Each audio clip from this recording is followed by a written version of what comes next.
Hey, hey, hey, hey. Okay, we got a little bit of an adjustment. I know that I said I was going to stream with Jason and Francis today, but some things came up, and so it's just me. So let's work on that for a second. But while I'm doing this, hello, hello, Fire Feathered. Good to see you. Thanks for joining.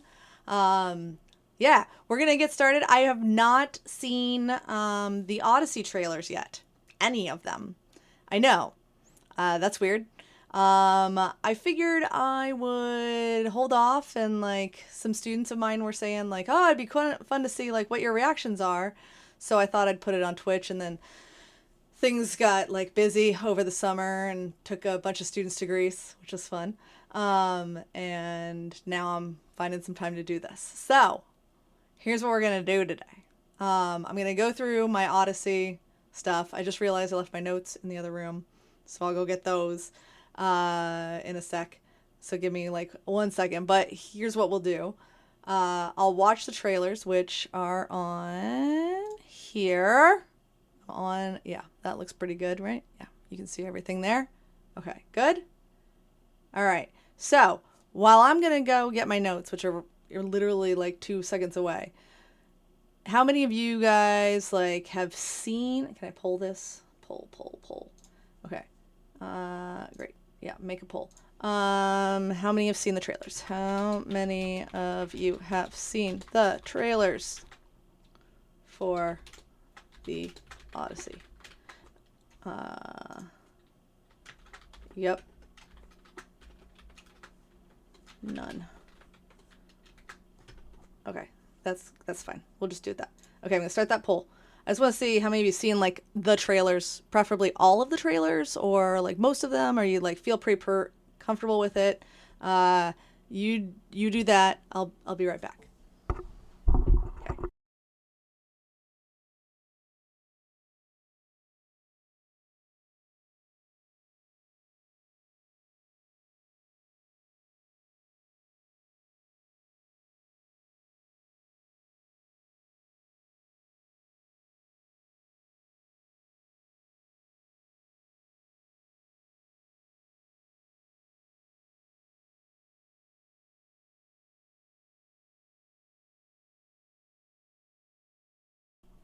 Okay. Can you hear me? Hopefully you can hear me. How are we doing on the volume and everything anyway? All right. Looks like the poll's almost over. See, I told you it wouldn't be that long. I hit view results. Okay. So, yeah. None. Okay, good. So that'll be fun. We will have fun. The majority have not seen them, so that's great. Let's go ahead and watch a couple. This is, of course, the Odyssey. I'm guessing that most people, if they know me or have been watching anything that I've done, which I haven't done in like 5 years, they know a little bit about the Odyssey, hopefully. I kind of teach it sometimes, so I feel like I know it pretty well.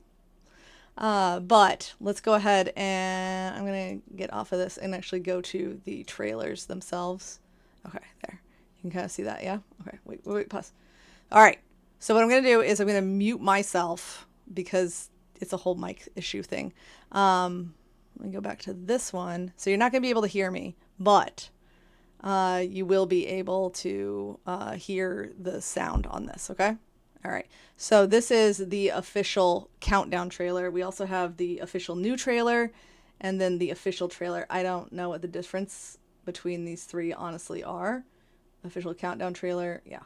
This one is 2:30. This one is 2:32. This one is 1:34. Okay. So, yeah, we'll figure it out. All right. Ready to get started? Everyone there? Okay. Let's get started then. Here we go.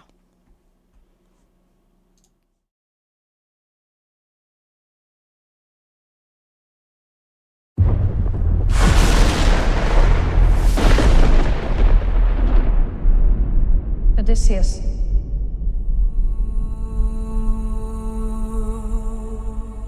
Don't you remember?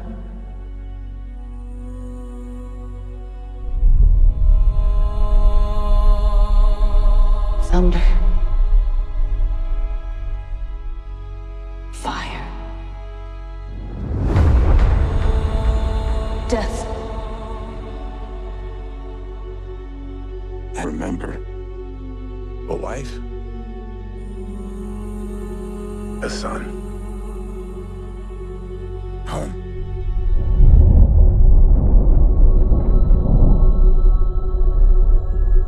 Ithaca's a kingdom waiting for a king. My dad is coming home. You're pining for a daddy you didn't even know. Like some sniveling bastard. Ithaca's king is coming back. Bringing vengeance.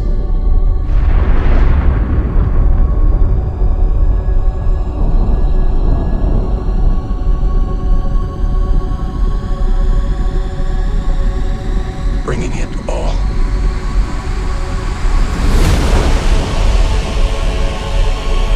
I could take the throne. They're not giving up power to you or Odysseus. Do you think life goes back to the way it was? That world is gone. If he returned, he'd have to kill him, like you will.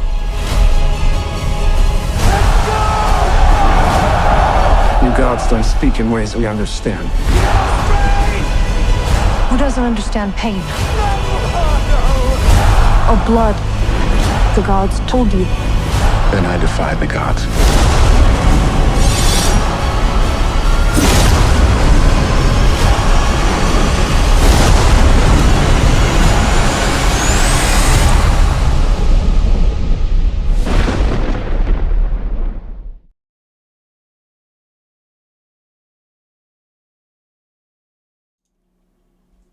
Okay. Okay. Okay. Okay. One, the dog is there. I'm going to cry during this movie, and it's all because of a dog, guys. So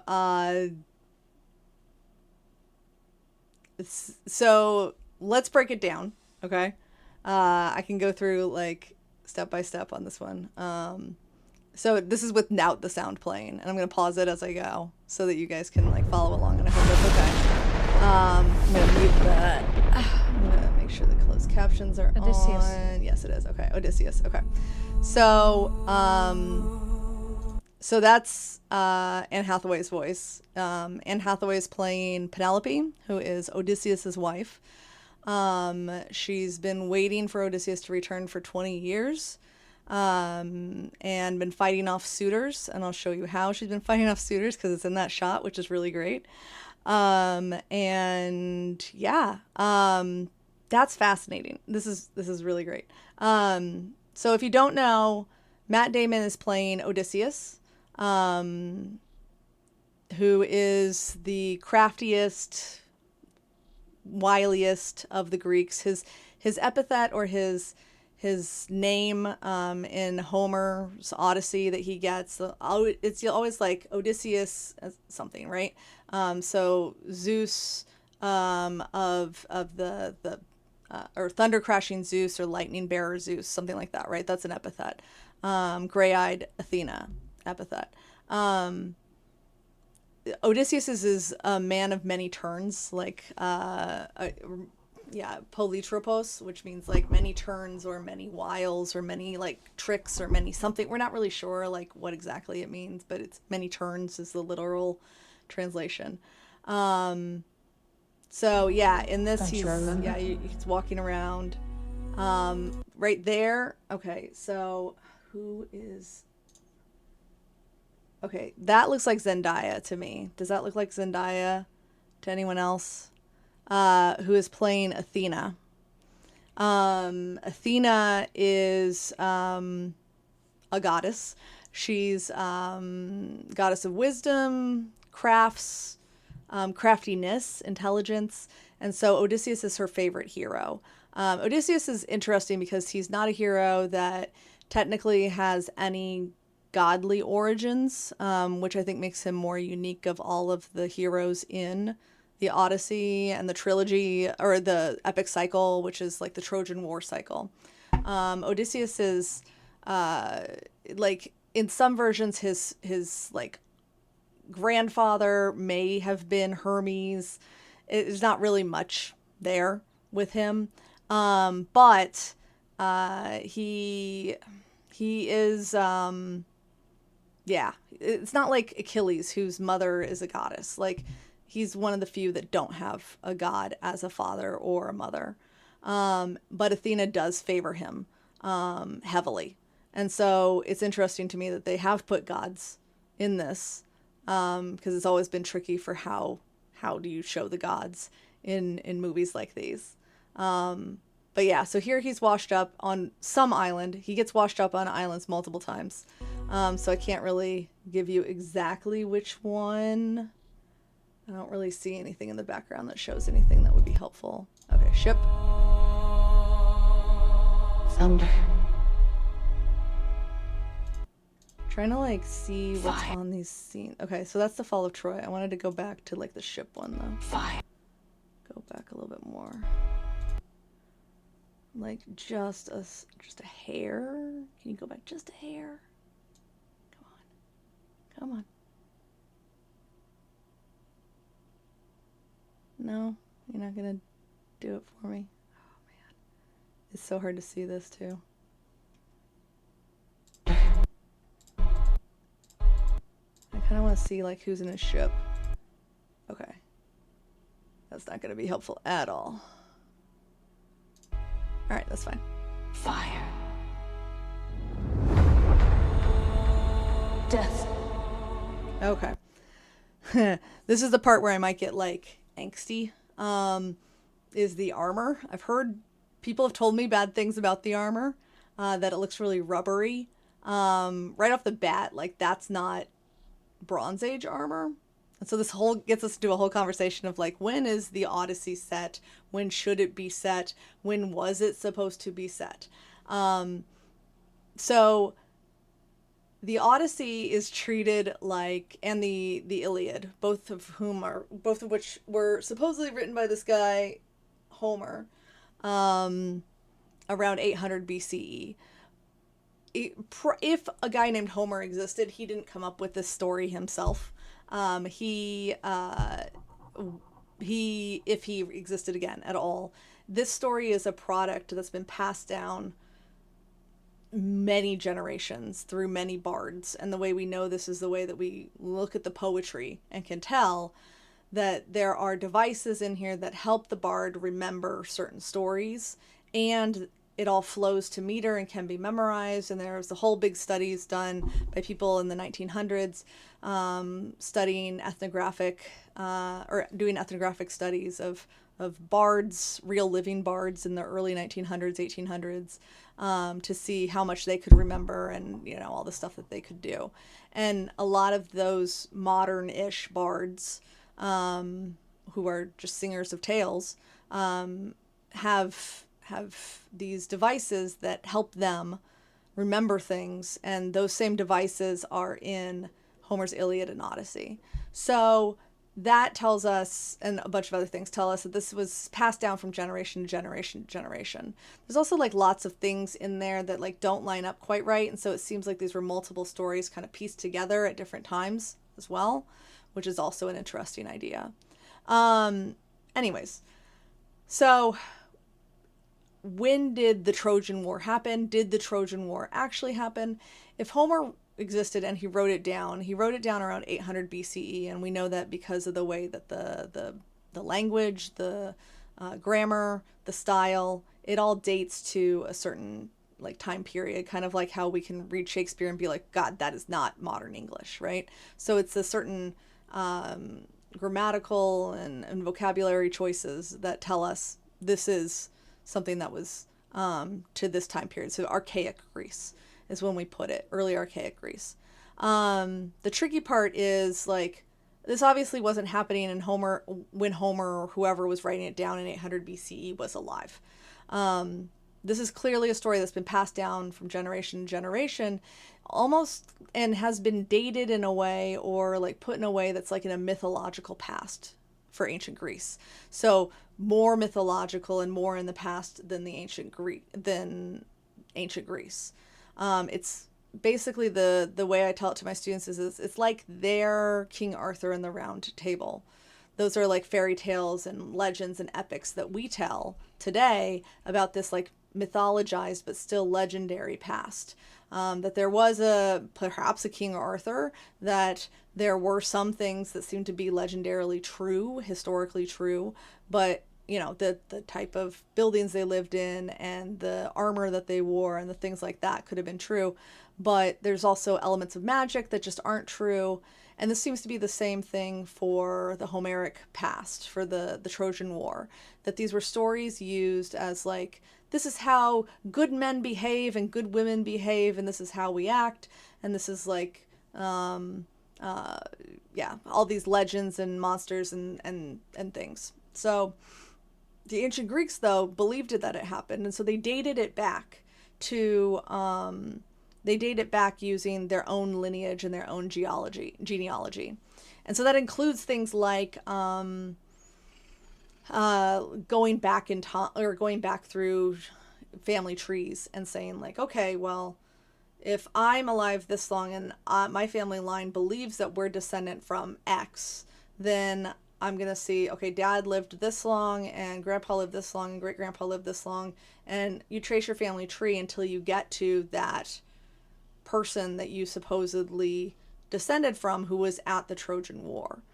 And so people like Alexander the Great even did this. Alexander the Great believed that he was descendant from, on his mother's side, Achilles, and argued that he could trace it. So there's that interesting idea of, okay, then if it dates for that long, then it must be X number of years ago.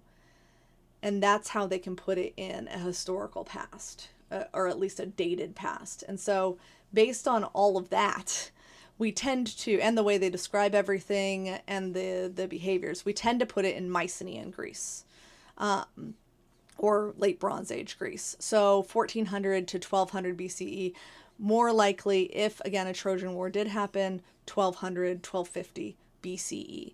I say BCE instead of BC, but they're the same things. BC means before Christ, BCE means before Common Era. So before Common Era is a more non-Christianized way of saying the exact same dating system. Slow me down if at any point there is a chat. I'm looking at it. I don't see anyone talking too much in chat, so I am looking at it. So let me know if you have any thoughts and want to contribute. But so that means that if the Trojan War did happen, then it would have happened 1200, 1250 BCE. Armor didn't look like this. So this like little nose ridge thing wasn't really around in Bronze Age Greece. Yeah, we'll keep going, but I know I'm gonna have beef with some of this armor and stuff. I'm not an armor specialist, though, I should say. Yeah. Okay, I'm gonna keep going though. I remember a wife. All right, so this is my other thing. Okay, so this is Tom Holland who's playing Telemachus, because it says here, he says a son, right? A son. So that's Telemachus, Odysseus' son. Telemachus should be 21 years old at this point. Correct me if I'm wrong, isn't Tom Holland like 30? Just saying. I know he has a baby face. Fine, whatever. I'll buy it. And the way the Odyssey is written is, and this is one of my questions that I'm going to wonder about, and how is this movie going to work? The Odyssey is written in what's called in medias res, in the middle of things. It's the Latin. In medias res, in the middle of things. We know that Odysseus is, he's been on the island he's been on Calypso's island for 7 years, stuck on this island. He's been gone from Ithaca for 20 years, 10 years for the Trojan War, and now 10 years being trying to get home. And so that's how book 1 actually starts of the Odyssey. So you have 24 books in the Odyssey, and it starts with Odysseus on this island, Calypso's island. He's been stuck there for 7 years, and how did he get there? We don't know, and that's what's in medias res, in the middle of things. So how did he get from the Trojan War, or from the end of the Trojan War, to Calypso's island? And so it goes like that to kind of tease you in and get you in. And rather than going straight to Odysseus, the guy who's named after the entire thing, it goes to Telemachus instead. And it's like, yes, we know he's sitting on this island, but we're going to go see what's happening in Ithaca, his hometown, while he's been gone. They don't say it obviously in those ways, but they go to Telemachus. And so the first 4 books are actually all about Telemachus instead. And so scholars often call these 4 books together the Telemachy, like the whole thing is called the Odyssey. So this is the Telemachy, the first 4 books, because it's Telemachus's mini journey where he gets to go on his own little journey. He gets inspired by Athena herself, who is disguised, but she prompts him to go on a fact-finding mission to go find out news about his dad. And so he goes to Pylos. He goes from Ithaca to Pylos. And so that's where I'm guessing he's doing right now. He's getting on the boat and he's going. Now, the reason he's got to go throughout this whole thing is he's got to get there and or he's got to figure out where his dad is, because his house, his palace, his dad's palace, is being overrun by suitors who are all trying to marry Penelope. And so Telemachus is going to go find word of his father in order to prevent his mother from having to remarry or something like that. So that's what I've got so far. All right. So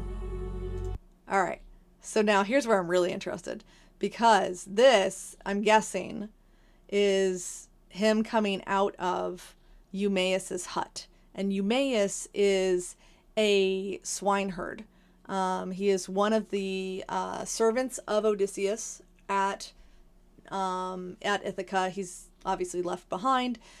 He is definitely loyal to Odysseus, and Odysseus, once he finally does make it back home to Ithaca,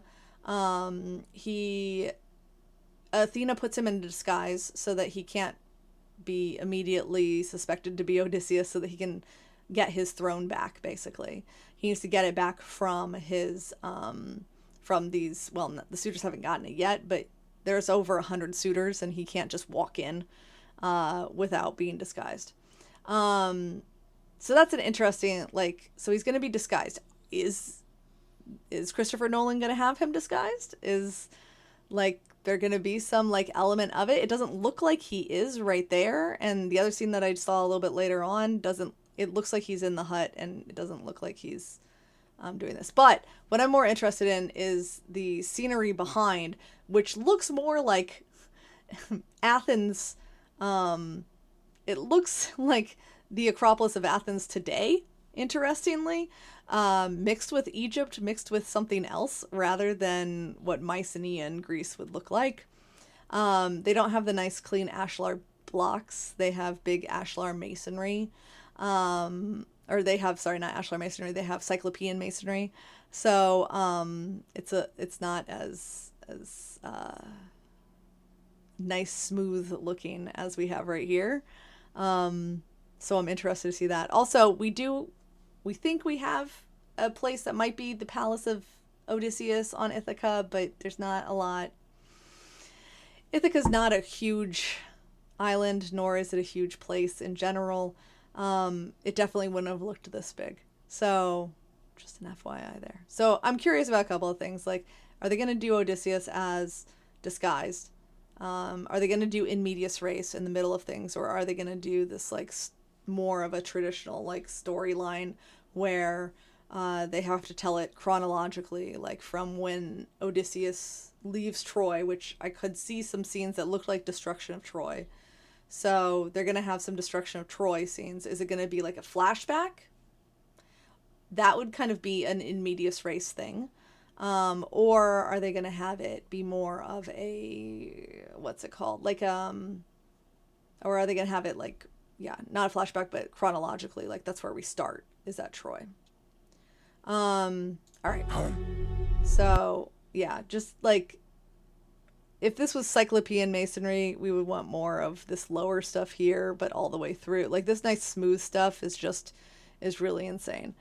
Maybe in this version, Athena made everyone else not able to. Yeah, maybe. Ooh, I like that idea, actually. That would be cool. I like that idea, Boris. Thanks. Yeah, maybe there's some, like Odysseus is like, why can't they see me? Or why can't they, like, why don't they recognize me? Or something like that. I could see that. Maybe. I don't know. I don't know how they're going to do it. Or maybe just won't in general. I don't know. Yeah.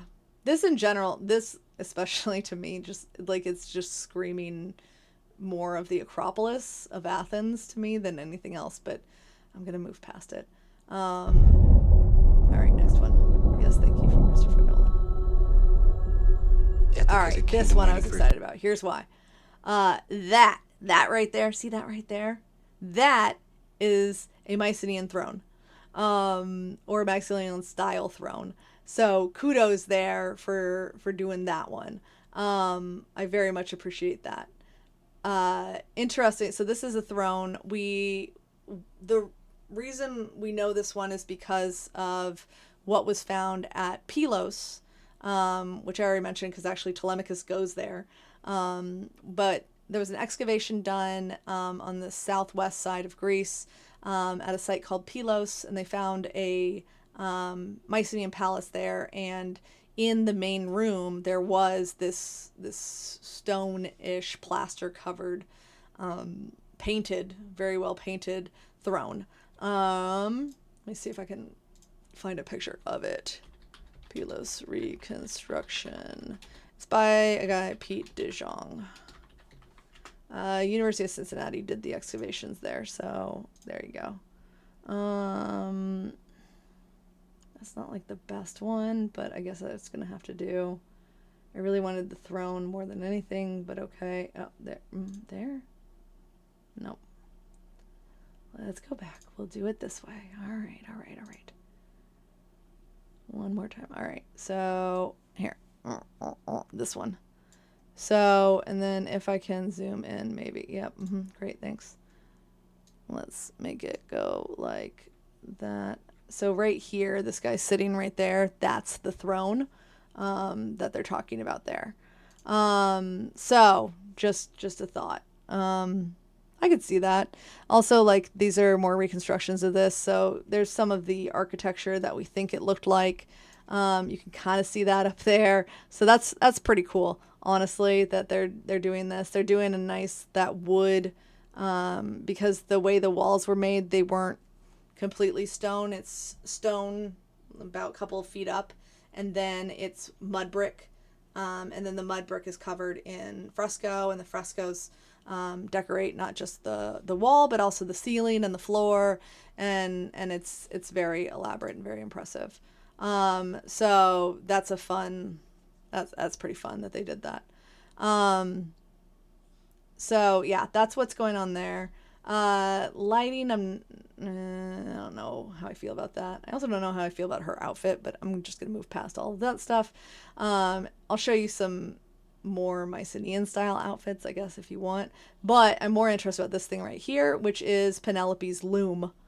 It's kind of interesting to me that it's in the throne room. Usually these are kept kind of separate in separate areas, but that's more of a classical idea rather than a Bronze Age idea. So maybe. Penelope has in her hand right here Odysseus's bow.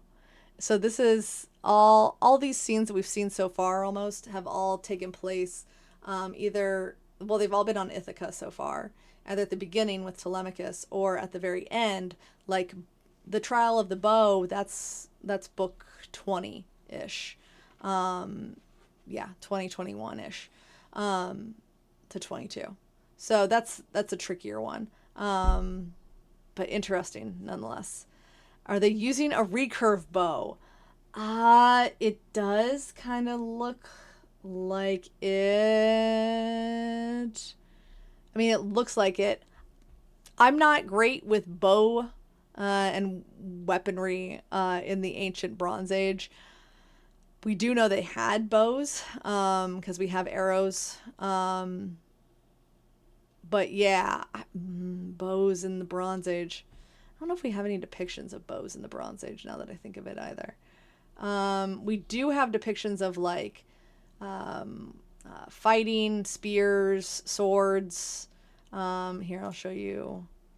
This one is from Pylos as well and is by Pete de Jong as well.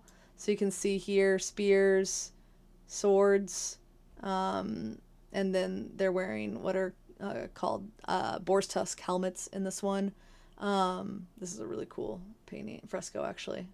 We all want this on our wallpaper, right? Everyone wants this painted on our wall at home, I'm sure. So yeah. And so Odysseus is going to do, or this is Odysseus's bow.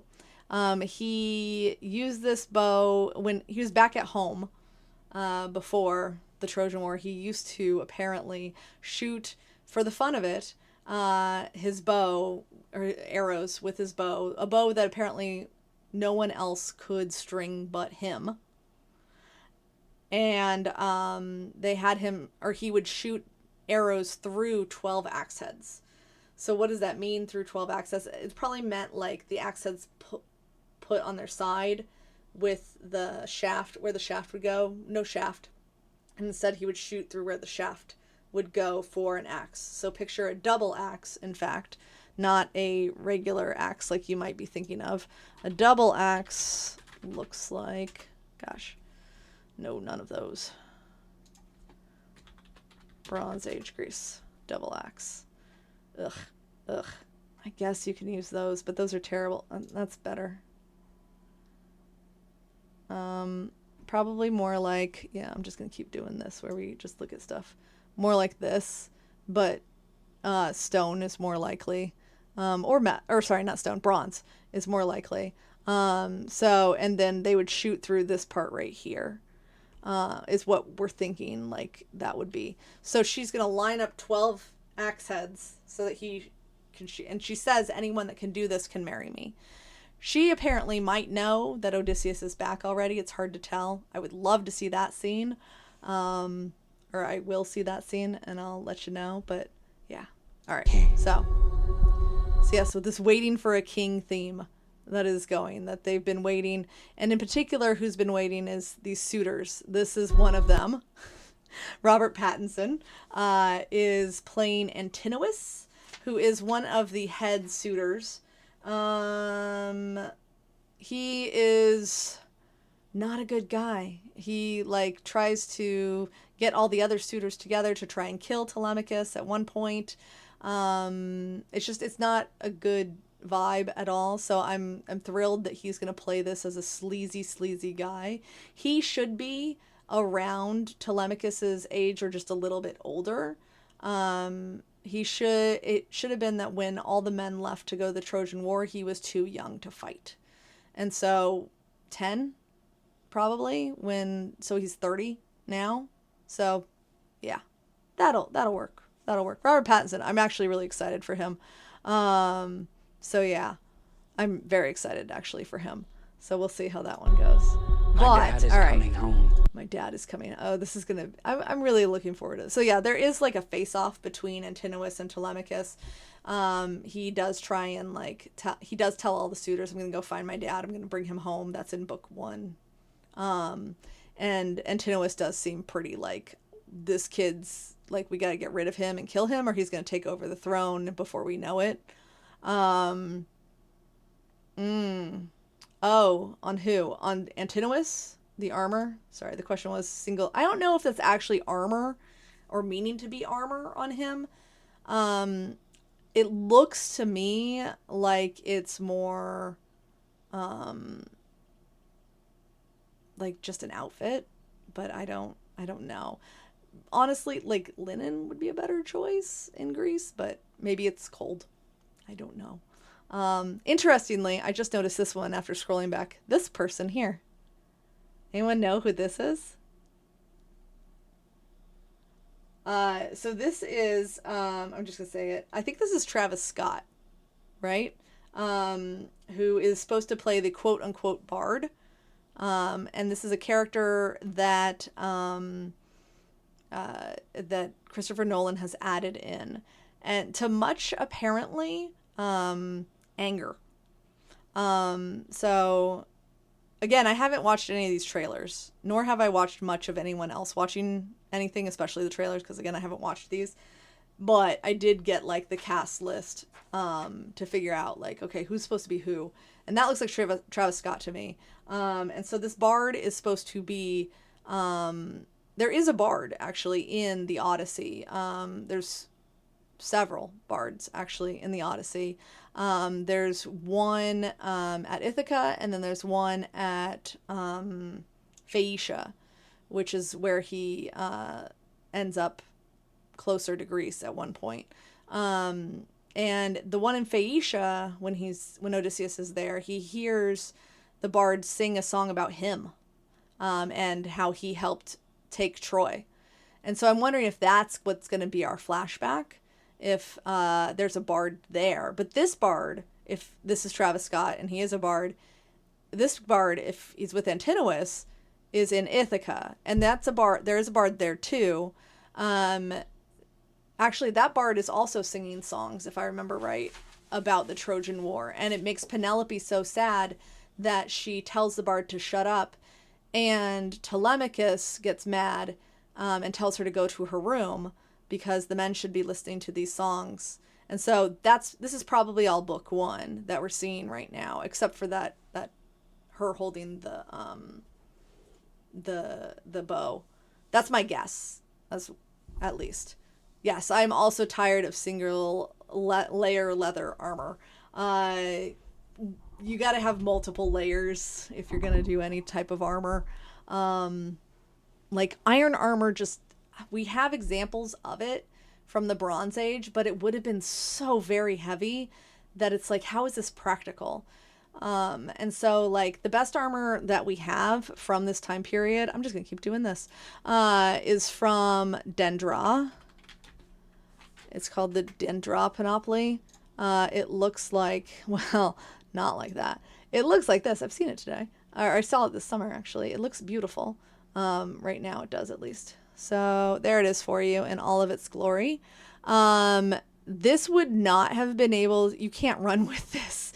Like, I guess you could try, and I know I've seen like some videos and reconstructions where they like try and run with it, but it's literally these bands of bronze that are wrapped around, and you put them on almost like a flounced skirt or something, and they're like leather clasp tied together to each other, so you've got to like tie it up, and then it's got to be tied up after you put the hard part on it. It just looks so hard to get around. It probably was better for a charioteer to use or like a chariot driver, not someone who's going to fire arrows from a chariot, but a chariot driver. And so I could see that, but like, dang, I don't know how else you would like move in this. And so this is some of our best examples of like Mycenaean Bronze Age armor, and that looks insane. Also, there's a boar tusk helmet, which we're told in the Odyssey Odysseus wears. I doubt we're gonna see one in this, but it would be cool to see some boar's tusk helmets. I'm gonna assume they're not gonna do it. I should probably write down you're gonna do this, you're not gonna do this, like premonitions or predictions, but I don't know if I want to necessarily. All right, so if Travis Scott's playing a bard, this puts us in around book one, when again Penelope yells at the bard to stop talking and singing songs. It's upsetting her about the Trojan War. It's upsetting her, and so yeah. And then that's when Telemachus does his little thing, and you gotta love like Robert Pattinson just looks you didn't even know. Sleazy, like some sniveling bastard. All right, and that's what I'm more interested in, is this right here. So this is Penelope's loom. Oh, that was a Freudian slip. Sorry. So this is Penelope's loom. This is famous for her ability to outwit the suitors. Again, there are 100 of them trying to marry her so that they can take over Ithaca, or get rid of Telemachus and like do whatever they want. Penelope is said to be equal to, or at least matched with Odysseus in intellect, but that she has womanly intellect, and he has manly intellect. And so her intellect helps her with her womanliness, which is staying at home, taking care of her kid. That's her role. Women's roles in ancient, Greece were very limited to staying around the home, taking care of the kids, making sure everyone was clothed, fed, bathed, cleaned, giving birth to kids, and then putting the dead to rest. Like those are all of those sort of like roles. And she does it very well, to the extent though that she can't like raise Telemachus any further than she knows how. So he's kind of this like man-child, as it were. He hasn't gotten like a father figure to help him like become a man. And so he's kind of stuck in this like childhood phase almost, where he just hasn't like manned up yet. So she's a very good mom. She's also a very good wife. She's loyal to her husband. And that means sexually loyal, but also loyal in the sense of loyal to like the household and making sure that everything is done and done appropriately. So one of the tricks she does is to keep the suitors at bay. She says, look, I understand I need to marry one of you. I'm accepting that Odysseus is dead. And this is before the Odyssey even starts. She's done this. So I'm assuming that she's like, I know Odysseus is dead. Like I had a dream about it. And again, before the Odyssey. So this isn't in the Odyssey. I'm going to marry one of you, but first I need to honor my current family, which is my husband's family. His father, Odysseus' father, has not died yet. He is old. And so it is my job as the wife and the daughter-in-law to send him off once he has died. I need to provide the family with a funeral shroud to put on his body when he dies. And so I'm going to do that. When I finish with the funeral shroud, I will marry one of you. Okay, great. Thanks. They all say. They're like, okay, you do that. You finish your tapestry, your shroud, your funeral shroud, and then you're going to marry one of us. And she says, yep, absolutely. And we're told that for 3 years, she manages to keep the suitors thinking this. And she keeps weaving it day after day after day. And then at night, she unweaves it. So she constantly looks like she's doing something all day, but at night she unweaves it and then just redoes it over and over and over again for like multiple years. It isn't until one of the servant girls or slave girls tells Antinous that she has been unweaving it, that Antinous then insists that she marry one of them immediately or as soon as possible. And so this has already happened, or like it's pretty much, done and over. But one tricky thing is that like if this is in the throne room where the suitors are, they would notice that like she'd unwoven it. More likely it's that this loom is in the women's quarters or the women's chambers, which is where like male family members are only allowed, and women of the household. No like male members outside of the household are allowed in the women's quarters or the women's room. And so that's like, why are they? I understand the loom is important, Christopher Nolan, but don't put it in the throne room, because then it's just an obvious sort of thing. So unless this is after they've caught her and they're like, look, you're going to finish it and we're going to watch you. In which case, okay, that's cool. I would appreciate that. But I don't think that's the case. Anyways, any questions in chat? Are we doing all right so far? Okay, good. All right, we're doing great. Looks good. Ithaca's king is coming back. Bringing revenge. All right, so this one. This is where I'm going to have beef. because I was reading a little bit. This is John Leguizamo, I think. This looks like John Leguizamo to me, which means that it is Eumaeus. Eumaeus is the swineherd. What is interesting to me is that it says that he's playing the blind swineherd, and that's not in Homer. There's no blind swineherd, and here it has him blind. And so I'm trying to figure out like where this came from, because I think I saw this on like Wikipedia or something, that he's playing a blind swineherd. And I'm pretty sure Eumaeus was not blind. Am I gonna like make a fool of myself right now? Like, I'm pretty sure he's not blind, because doesn't he help fight? Like, he helps fight the suitors. So, yeah, upon his return after fighting the Trojan, yeah, okay, so, yes, okay. I don't think he's blind. Like, yeah, there's nothing in here about him being blind. He's not blind, guys. And so I don't know why they're doing it. He like Eumaeus is a really good guy. He actually was supposed to be a king, but then this whole thing happened and he ended up being like exiled, and he had to go basically live with Odysseus, and yeah, he becomes Odysseus's slave basically and takes care of his pigs.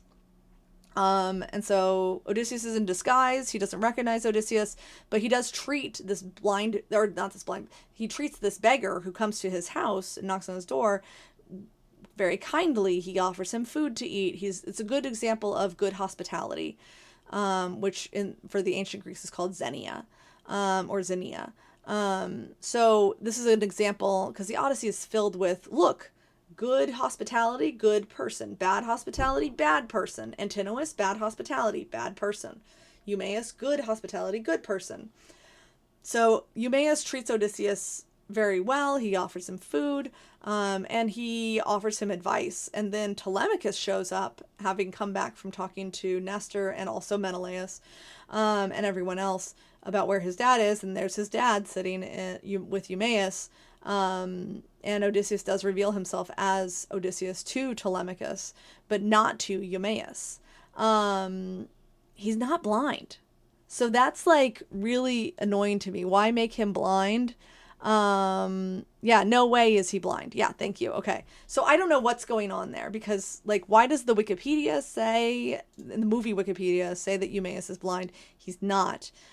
He does go help, like he kicks a lot of ass actually when the suitors are all killed. So have a problem with this. I'm sure there's a reason changing him into a blind guy. Maybe it's a nod to Homer.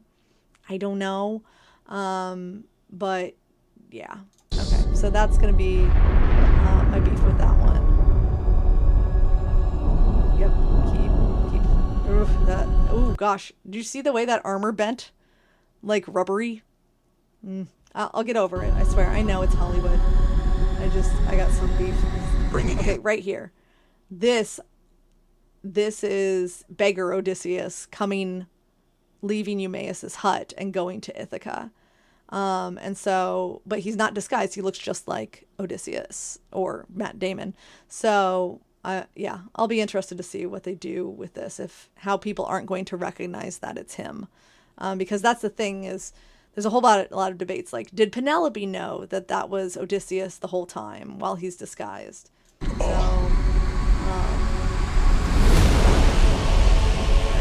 now I'm guessing we're in Ithaca.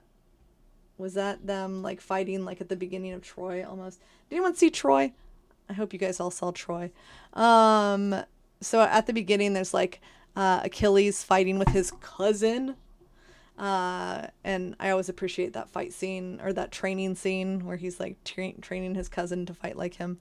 But that's what this kind of looks like. So it's a training session for, I'm guessing this is Telemachus. This is some other guy teaching him how to fight. And I'm guessing that is probably, oh gosh, why am I forgetting? Laertes, Odysseus' dad. I could take this from you. Oh, that's interesting, actually. See the little, the gold foil added onto the outfit here? We actually do have gold foil pieces. We found them in, like, Grave Circle A at Mycenae. And we do think they were like sewn on to tapestry, not probably leather, but I don't know. I don't know if we have any, but we do know that they were like added on to cloth of some sort. So that's an interesting, so not armor here. This is just like making himself look fancy, which I kind of wanted to look at the cups, but I haven't gotten to see the cups much yet. Interesting. We've got tripods as like braziers, but okay. What's going on in the background? It's hard to tell. You gotta look. It's like, ooh, wait, I think I saw pottery. In her hand? Pottery, yeah? Okay, maybe. I don't know. I'm gonna be a big judge on pottery and everything, but swords in the background, shields in the background. Okay, so this is interesting because there's swords and shields here, and I think this is book 1. And the throne room, according to the Odyssey, does have swords and shields on the walls, but when Odysseus comes back, Telemachus and Eumaeus slowly take all the weapons off so that the suitors don't have any weapons there. So I'll be interested to see. Yeah, it does look like an amphora, right? So yeah.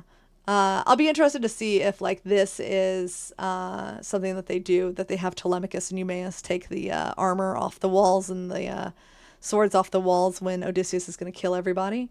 But we'll see. Kind of wanted to see what else was being shown. That's a good punch you're throwing there. Yeah, that does look like an amphora, doesn't it? Interesting. I'm going to be interested to see what this all looks like. You gotta love these big old halls. Totally realistic. See, I would really like some painted floors. Painted floors. Can we get some painted floors? We got to go back to that, like, where do they go? Nestor's Palace. This one. See? Painted floors. Let's do some painted floors, y'all. No? No? Okay. That's fine. Do you think life goes back to the way it was? This is like a very, like, touching moment between Penelope and Telemachus where I don't know if it's touching as much as she's like, dude, you can't, like, you're gonna get killed. I can't, like, protect you if you keep doing stupid stuff. And he's like, I gotta go find Dad. And it's a whole emotional scene. Okay, here's where I'm gonna get, I'm gonna be okay. I'm gonna be okay. This is Argus. This is Argus the dog. I hate that they put this in here. It's gonna make me cry a lot. So he was a puppy when Odysseus left, and I know puppy Argus. And he looks so cute and adorable. He looks like a Spankler even in this, like, oh, little puppy. So Argus dies. I mean, all dogs unfortunately have to die. Daisy, don't listen. But this dog lives to be 20 years old because, and you're gonna see it in a sec, because I saw it. Okay, so yay, that world. You see it there. We're really gonna show an old dying dog? Like, really? Really? Really? Really? Are we gonna show an old dying dog? Like, I'm gonna cry. Please don't make this happen. Oh. Okay. Yes, thank you. There is sufficient rage in...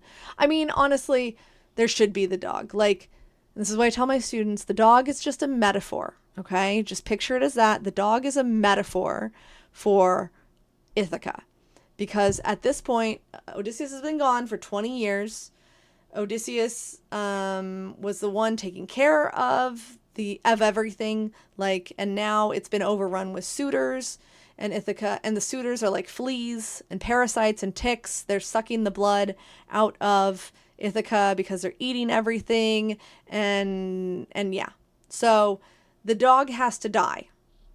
But what's annoying to me is that apparently he told people to take care of this puppy, and the dog is the only one that recognizes him when he is disguised as a beggar coming home to Ithaca.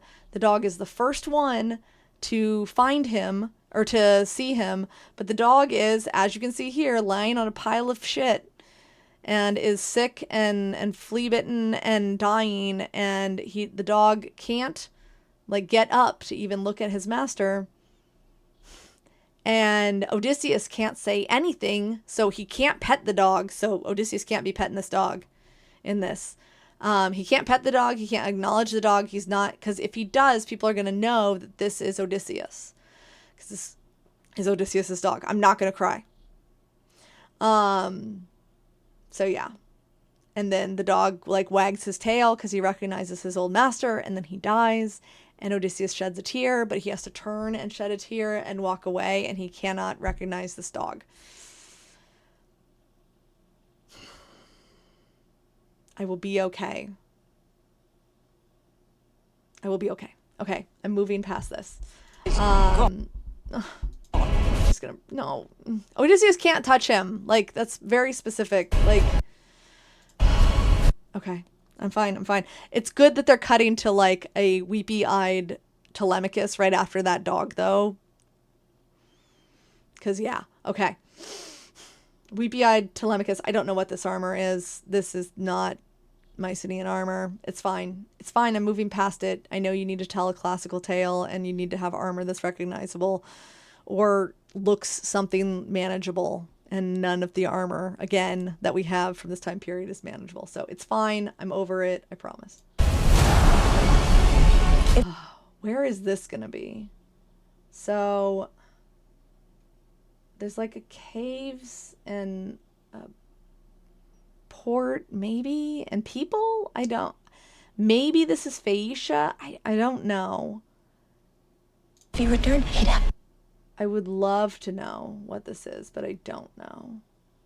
I'll talk about filming locations later, but Roman statues. Oh, the armor. The armor does look like what we saw on Roman statues. Yes, that's what I was thinking too, actually. Sir Rolls-a-Lot Dragon Hunter. Is that like this way this armor is like sculpted looks like Hellenistic and Mycenaean, or Hellenistic and Roman armor, not anything else. I don't know where this is. I don't know what's going on with this. Oh yeah, let's go here. Okay. Return, he'd have to kill him. Okay, so Matt Damon fighting someone going, like, it looks like he's in disguise here, so this may be the suitors and fighting with the suitors. Or, oh, I bet I know what this is. This is Troy. So this is probably Troy. Now we're flashing back to Troy. And them invading in Troy. Hey, Silas. So I think this is going to be Troy. Because the way the Trojan War works, right, is that they get in, it's a whole big thing, through a Trojan horse, which I need to do a brag because my brother-in-law is kind of the coolest person ever. He sent me a picture of a gift he got me. It's going to be hard to show you, but I'll see if I can. There. He got me this, which looks like something weird wrapped in plastic. This is one of the collectible items that you can get at the movie theater. That is, let's see here. It's like a popcorn bucket filled with, but it's a Trojan horse, but it's a popcorn bucket. So anyways, my very cool brother-in-law got me that. So thanks, Jared. But that's how the Greeks get in to destroy the Trojans, is that they are in this giant horse, and it's brought inside Troy for a whole big long reason, which I'll discuss when we get to Elliot Page's character, because now I know who that is. But this looks like Troy to me. And they've snuck out of the Trojan horse. I don't know why he has to be in disguise or like this, but okay. This looks like the Trojan War to me, though.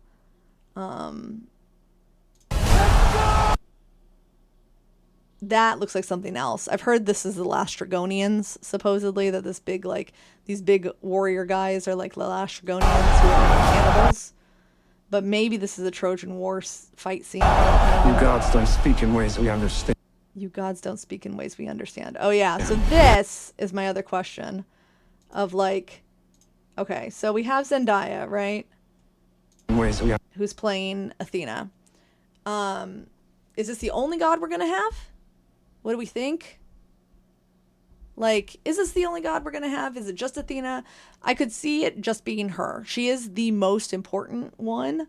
If you look at like the Iliad, there's not like, you could get rid of most of the gods in the Iliad and not really miss much, to be quite honest. Don't smite me. But the Odyssey, you really need Athena. You don't really need Zeus or Poseidon necessarily. Like, you could just have big storms and like things like that. Yeah, she's a god of nearness. Athena is a goddess of nearness. So could the disguises be when they sneak? Yes, for Troy, for Helen. Yes, I think you're right there, Silas. I think that's a good guess for sure. Sorry, I got a lag between chat and my ramblings. So yeah, did we see the gods? I'm guessing Athena's going to be actually the only one we see. I think more than that is going to be a stretch for like American modern audience to deal with. If you remember in Troy, we actually did have a brief appearance of a goddess. It was Thetis. Thetis is Achilles' mom, and she was in like the water and was picking out seashells for him. She never said she was a goddess in that. And so there's a part of me that's wondering if Christopher Nolan's going to do a little bit more gods because you have to have it, but a little less in terms of everything else. So yes, it would be interesting here to see if they do more. I don't think they will. They haven't announced any in the casting outside of like Circe and Calypso. They haven't announced any other gods. So I wouldn't be surprised if those are our only ones. Although I would have loved for like a Hermes, but I don't think Hermes is necessarily as important as necessary, I guess. Understand. And you could probably put in Athena for any of the ones that you have there. Okay, so as for like these other scenes, so this one, this Keep Us Straight one, and this guy is looking up here, and we've got a dead body right here. This tells me this one's got to be Scylla or Scylla, the monster that has like 6 heads, 6 dog heads, and eats. Because in the next scene, I think you're going to see Charybdis, which is the whirlpool. And Odysseus basically has to choose, am I going to go close to Charybdis, the whirlpool, or Scylla, the monster that's going to eat 6 of my men? Like, lose my whole ship or lose 6 men. And they have to row very fast so that she doesn't eat more. But she does eat 6. And I see at least 1, 2 down in this, maybe. And this guy's looking up as if, like, something's coming at him. So... yeah, and that's Charybdis, the whirlpool. So I know, the holy moly, I'm sorry. I think you can replace any other of the gods with Athena, to be quite honest. Like, you could have Athena be the one that tells him about the moly. You could have, any other, like, you could have Athena go to Circe or to Calypso and say, hey, you got to give up Odysseus, if you even need that scene.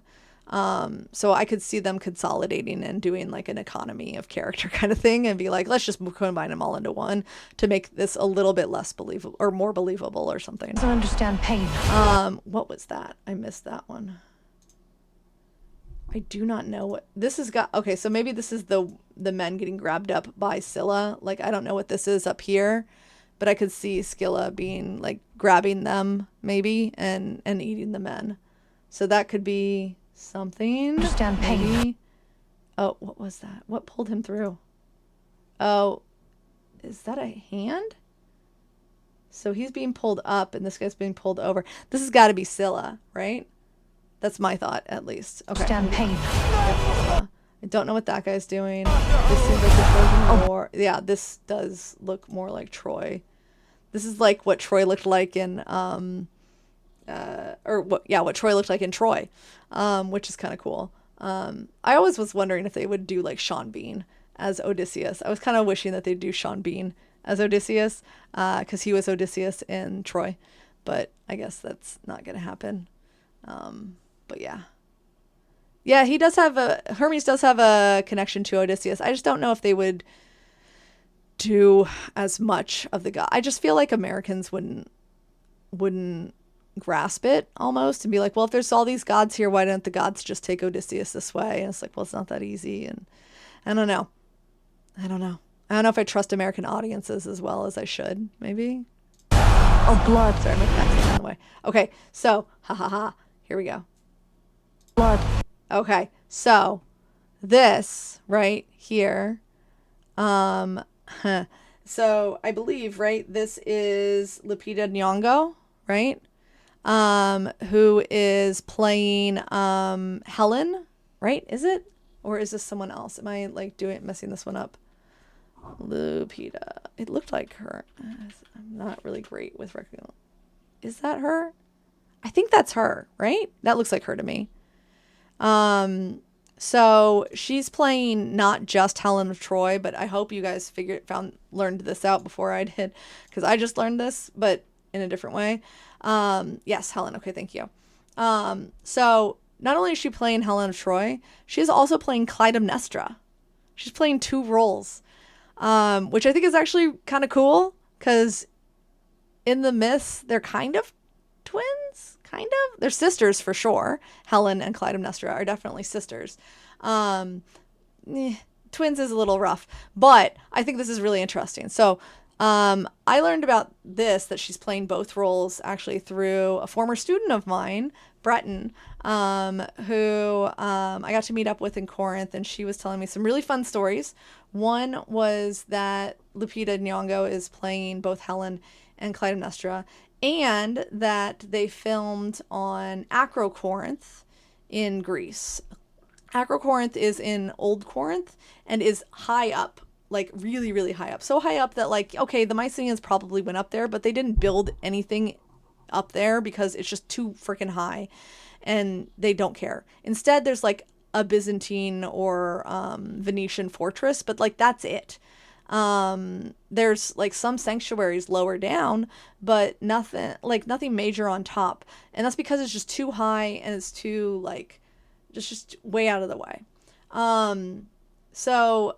But it apparently, and the reason I know this is because my former student Breton, her pick mate, her pick man who was working with her, on a dig this summer, was an extra in this movie, in fact, and he was, he actually might be in this scene even. He said Lupita Nyong'o was close to him, and that she was playing Clytemnestra, and that they were filming on Acrocorinth as if it was Mycenae, because apparently Mycenae itself is not as cinematic as Christopher Nolan wanted, which I'm kind of pissed about, because I think Mycenae is perfectly cinematic, but whatever.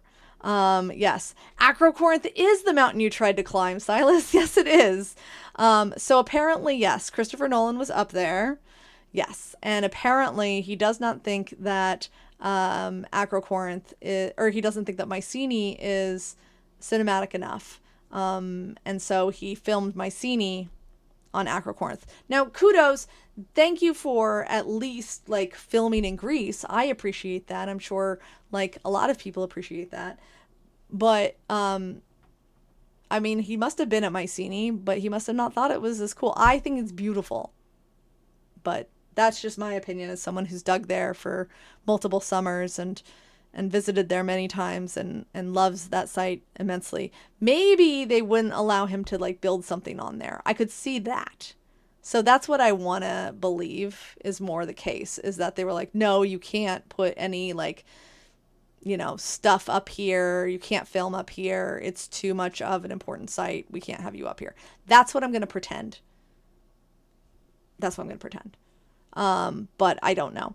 So Lupita here is probably playing Clytemnestra being pulled away, not Helen of Troy, in my opinion. Additionally, I think that this is Clytemnestra being pissed about like maybe her daughter being sacrificed, Iphigenia, or something. I don't know. We'll see. I don't know if it's Helen. Yeah, we'll see. We'll see. This is Elliot Page. Ladies and gentlemen, this is Elliot Page. There was a lot of speculation of who is he? What role is he going to play? Elliot Page is now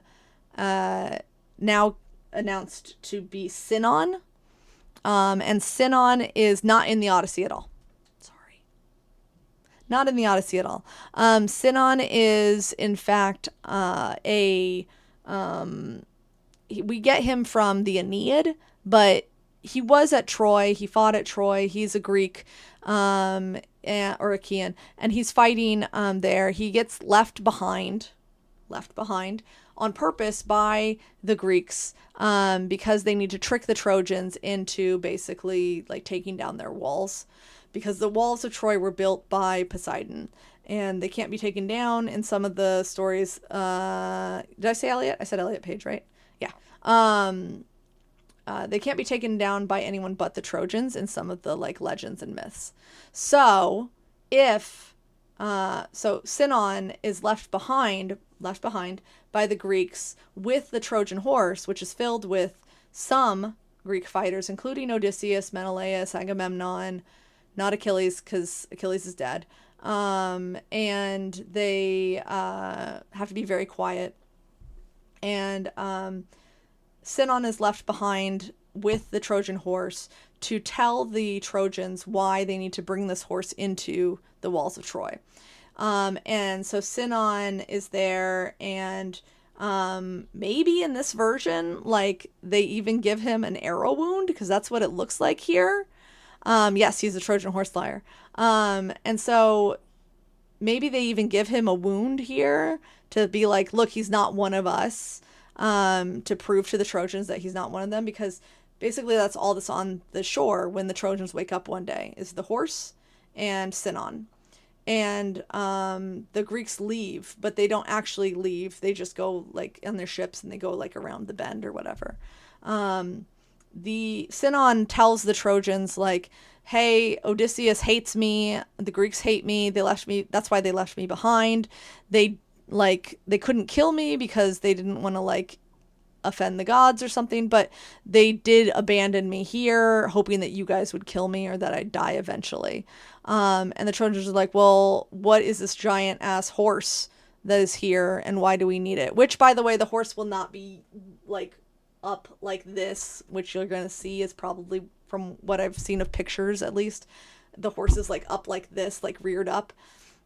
No, it's probably just a horse, like a big old horse on a cart, because it needs to be wheeled into the walls of the city, and it needs to be big enough that the Trojans are going to tear down their walls in order to bring the horse in. Why would they want to bring the horse in? Well, that's what Sinon is there for. Sinon is there to tell them, don't bring this horse into the walls, because the omen that the Greeks got is that if they leave a gift for Athena on the shores of Troy, they will get back to Greece fine. And they will come back. They're just going back to get, supplies and more men, and then they're going to come back. But so they had to leave this horse here as an offering to Athena to get back safe. But according to the omen, if the horse gets brought into the walls of Troy and put at the sanctuary of Athena in Troy, it will protect the city forever. And so I don't want you to bring this horse inside the wall. Don't bring it in. Well, the Greeks don't want you to bring it in, because if you bring it in, it will protect you and hurt the Greeks. I don't care what you do, because I can't join you guys. So sure, bring it in if you want, but you have to tear down your walls, because that's why the Greeks made it so big, so that it can't fit through your gate. Because if it fits through your gate, then it's going to be easy for the Greeks to be not be protected or whatever. So hopefully that makes sense. Sorry, that was a bad way of telling all of that. But hopefully that makes sense. So yeah. So that's what Sinon's doing, supposedly. I don't know. What do you guys think? So this is what Sinon's supposed to be doing. It's supposed to be like lying and telling them, don't bring it in, because if you bring it in, do bring it in, because if you bring it in, then it'll protect you guys. But, that means tearing down your walls, so that sucks. So there you go. So that's what Sinon's doing. So I'm guessing that they like shot him kind of like how someone might shoot like someone in the foot or themselves in the foot to make it look like they were injured or something and be like, oh, I'm so hurt, when actually he's fine, probably. And so that's what Elliot Page is doing here, which I kind of really love. So Told you so. Then I that's the defy game the of god. Troy. Okay, so this part, I have a problem with this. Like, and this is like back to the movie, this thing here, the Odyssey, defy the gods. Like, what does this mean? Like, I have issues with this. This feels a little like God of War-ish pandering, almost. Because Odysseus never defies the gods. Like, he tries to, like, okay, I shouldn't say he never defies the gods, but he doesn't, like, purposely try and piss off gods. Like, he's not going off and just like, ooh, I'm going to piss off all the gods, and I'm just going to do whatever I want. But, like, and yeah, he's not, like, exactly happy with them at times, but he doesn't go off and just, I don't know, like, say I defy the god. I don't know. I'm going to have some issues, I think, with this one. If it does have that, like, God of War-ish kind of theme. He doesn't, and this is something that's in Epic, the musical, too.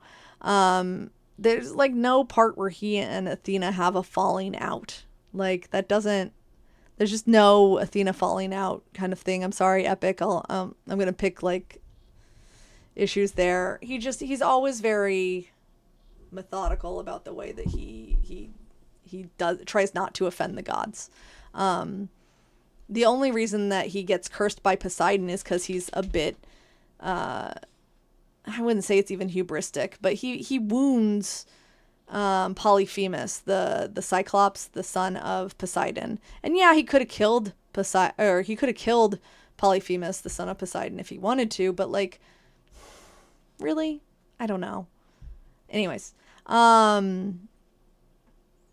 don't think I have problems with Epic. And maybe one of these days I'll sit down and we can talk about Epic as well. But, yeah.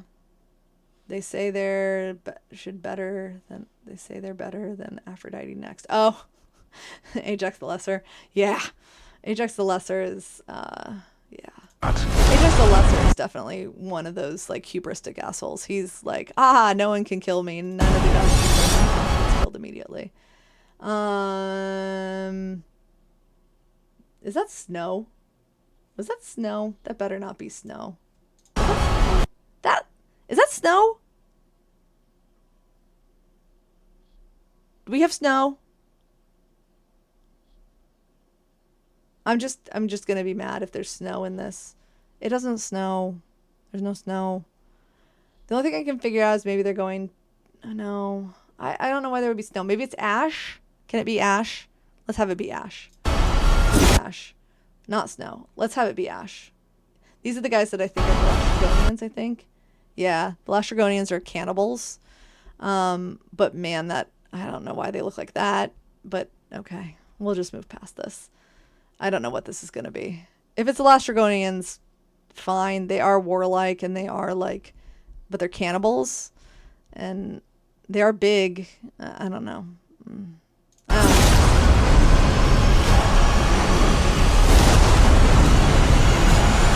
Okay. I'm guessing this is, like, the sacking of Troy again. And, like, and I will say, this is where, like, what's it called?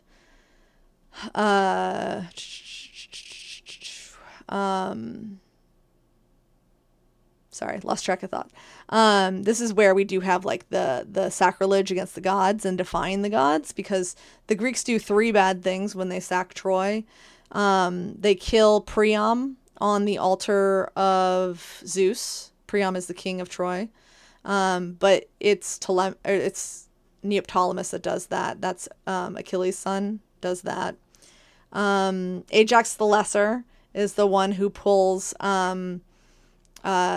Cassandra off of the cult statue of Athena. She's, like, clinging to it for protection, and he pulls her out, and sanctuaries are supposed to be sacred. So that's 2. And then debatably, like, it's unclear if this one actually offends the gods or not, but Odysseus throws Astyanax, Hector's infant son, off of the walls of Troy. And so maybe that one. It'd be interesting to see if, like, yeah, it'd be interesting to see if they do that. Do you think they're going to have him throw a baby off the walls of Troy? I don't know. I think that might turn some people against Matt Damon's character pretty quickly. Yeah. Yeah, this... Is that Matt Damon doing that? Who is that? Can we see who's doing that? I don't think that's Matt Damon. That doesn't look like Matt Damon, right? Also, what is this, like, sculpture? It's, like, trying to be archaic almost with, like, the big bulgy eyes, but, like, you have so many examples of, like, what we have. Like, just use one of those examples. I don't know. It's fine. It's fine. They're trying to do, like, a Kore statue. It's fine. I'll be okay. Cult statues, though, tend to be, like, wooden, not necessarily... Well, I guess they could be stone, but, like, they tend to be wooden and, like, gold and ivory and stuff like that, rather than... But maybe this isn't a cult statue. I don't know. Cutting off her head, though, seems excessive.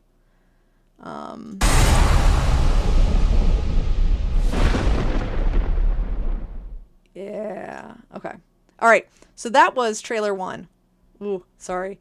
Trailer 2, shall we? Okay, hold on. Trailer 2. Wow, I've been here for a while. Here we go.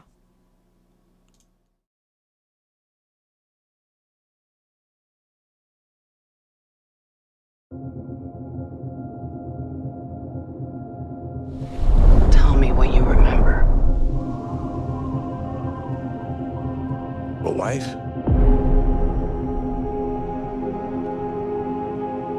A son? And then what? We won the war.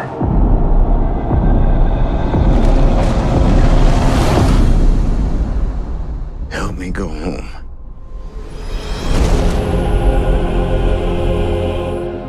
This is a household waiting for master.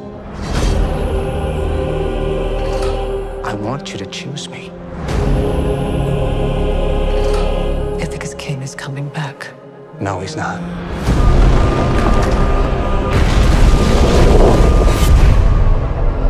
What would he do if he came back here and find all these suitors in his house? You're pining for a daddy you didn't even know, like some sniveling bastard. Who's looking after your wife and son? Do you see? My dad is coming home. Bringing vengeance. Bringing it all.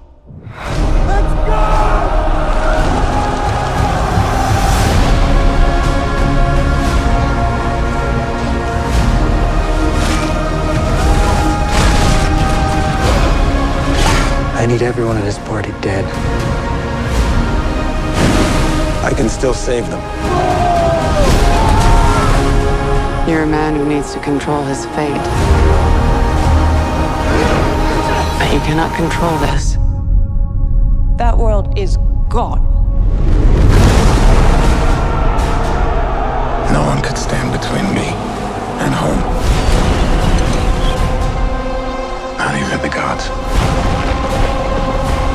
Keep us free!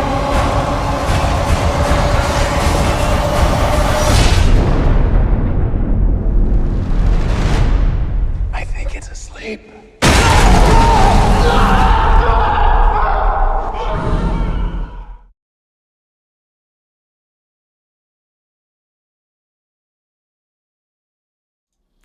Okay. Okay. You all got that, right? Okay, hopefully you got to see all that whole thing. Okay. I can appreciate this. Some parts of it, I suppose. We saw a lot of it already. I think this one came well, I guess this is the next one is the official one. I think I'm going in backwards order probably. So let's see here. Yeah, there's the horse, supposedly, that is being the Trojan horse, quote unquote. I have some interesting issues with that. That would mean, though, that this is a temple of Athena, and that statue that someone cut the head off is the statue of Athena, which, fine, okay, this doesn't look very temple-like, but okay, we're moving on. Troy. We won the war. Oh yeah, tell me what you remember. Where was that? He said a wife, a son. A son. I gotta turn this down. There. So that was... Is that Charlize Theron? Yes, that's Charlize Theron. Yes, it is. Okay, I gotta make this big so I can actually see people. Okay, there. So this is Calypso. So she is the one that he's going to be on an island with for 7 years. People thought that she was going to play Cersei, but if he's trying to get off of the island, that's Calypso. He almost wants to stay with Cersei. He stays with her for only a year, but it's his men that are kind of like, we should go, right? But with Calypso, he's by himself. It's just him, and he's there for 7 years, and he really wants to go home. So, so this is Calypso. She even offers him like immortality and everything if he stays with her, but he's like, no, I want to go home. I really just want to go home. I will say he is not sexually loyal to his wife. So, but that's not expected of ancient Greek men. So, he can sleep with whomever he wants. And apparently he even tells Penelope that he slept with, Cersei and Calypso, or at least according to Homer, he tells her all of his stories. So, or all of his travels. So, yeah, that'll be fun. Yeah, it'll be interesting. We saw, let's see, John Leguizamo again. Oh, we also saw, this was great, these weird warrior guys. But also, right there is John Bernthal, right? Who is playing Menelaus. So he's going to be Menelaus. That is a brutish Menelaus. So, okay. That'll be fun. I'm looking forward to that. Yeah. Help me go home. He just looks really desperate to go home. So I'm guessing that has to be Calypso then. This is a household. Okay, then we're back waiting for master. at Ithaca. There's Travis Scott. Got a lot of suitors just eating everything. Okay, that looks a little Mycenaean-ish. It looks like it kind of wants to be. It's not great, but it kind of looks like it wants to be Mycenaean. I'll be okay. Is that a stirrup jar? Interesting. We'll see. And yes, Herb, they just demolished one area to get the horse through. And then the men get out of the horse in the middle of the night.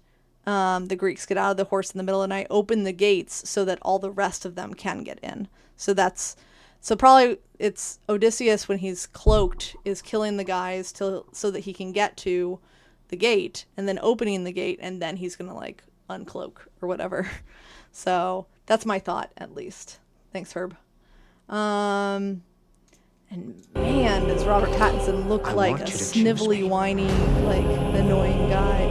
It's gonna be good. He's gonna be so good. No, he's not. He just looks so snivelly. Okay, this is Polyphemus.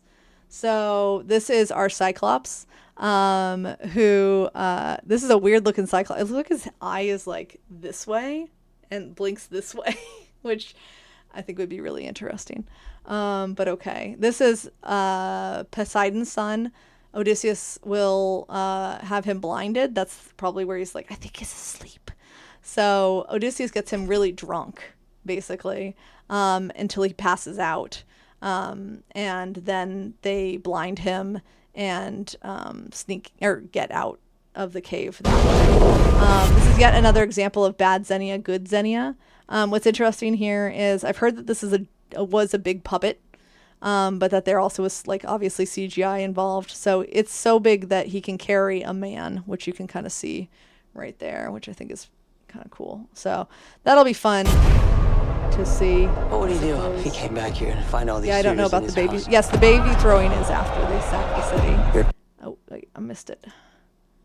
There was some like, yeah, they're like beating up different people. We do know that like, and ooh, is that Matt Damon in the background? I wonder if that's Matt Damon in the background. Because we know that Odysseus is disguised as a beggar and he sits and he watches the suitors. So I wonder if like, yeah, they're doing this sort of thing there. Because Odysseus then is like basically told by the suitors to fight the other beggar in the hall, and it's a whole big thing. So yeah, that'll be interesting to see. But this could be Eumaeus, I don't know. They're pining for a daddy you didn't even know. Oh, I didn't see the cup. I didn't see the cup. What was the cup like? Oh, it's like a Vafio cup. Okay. Nice. Okay. This, I'm getting behind. I can get behind this. This is a nice, like, this looks similar to cups from Mycenae in Greece. I'm You okay didn't with even that. know. Like some Ooh, sniveling I'm bastard. excited about this. Okay, that's going to be fun. Who's I'm looking excited. after you? Okay.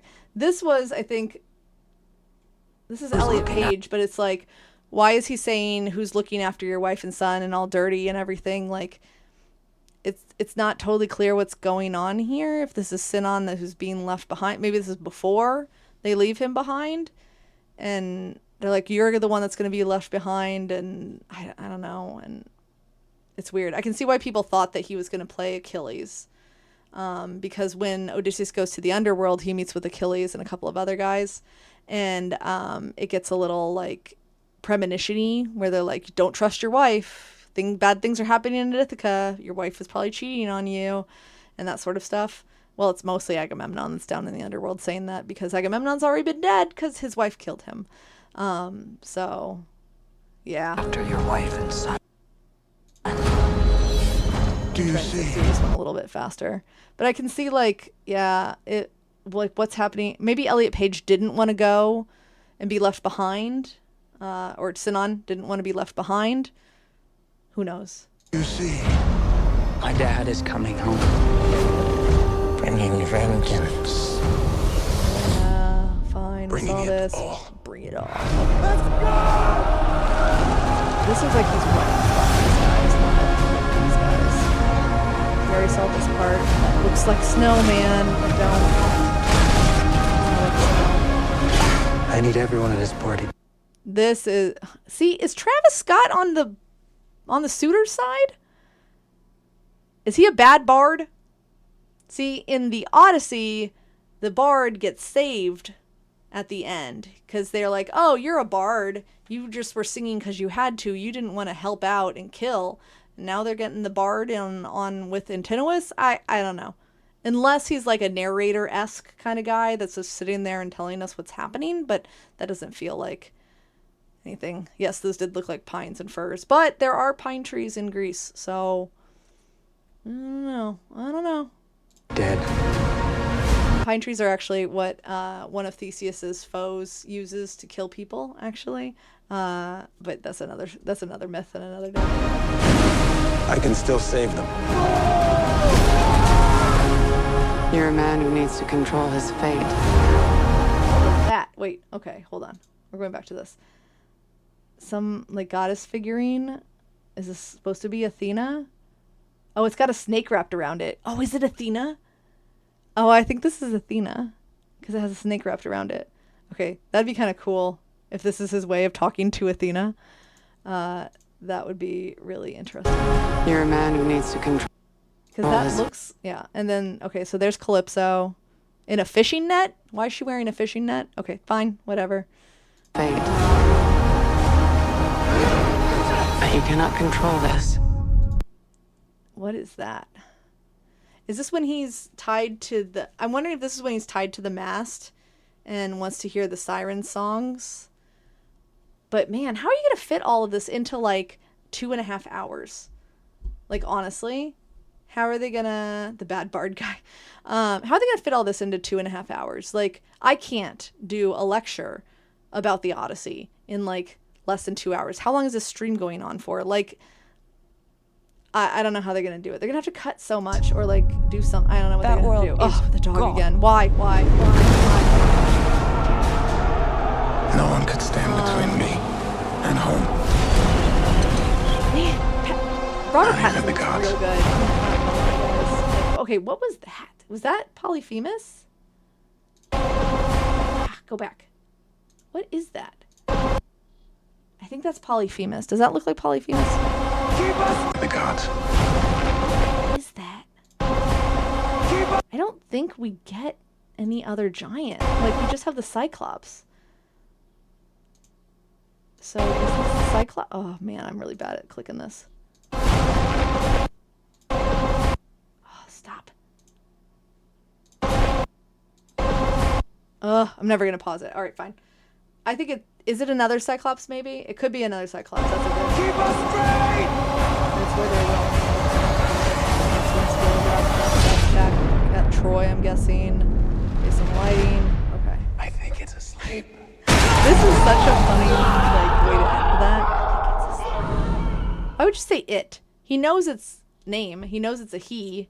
He talks to it. They have a conversation. He knows its name is Polyphemus. He tells him his name.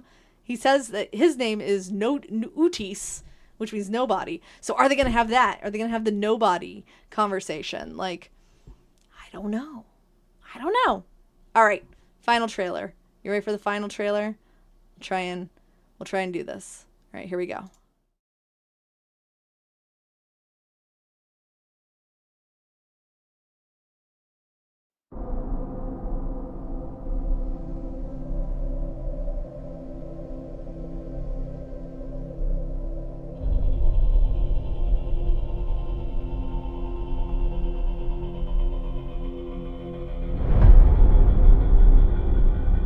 After years of war,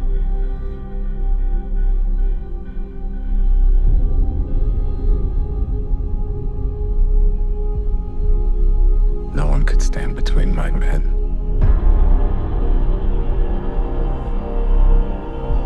and home.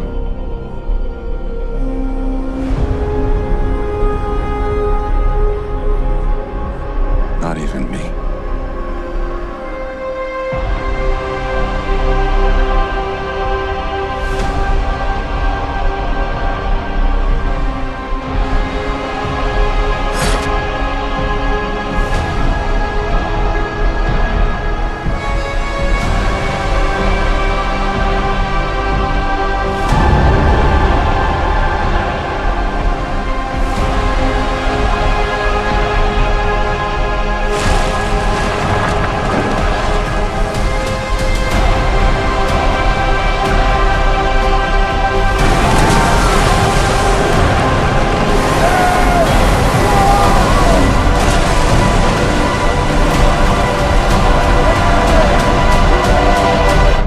Promise me you will come back. What if I can't?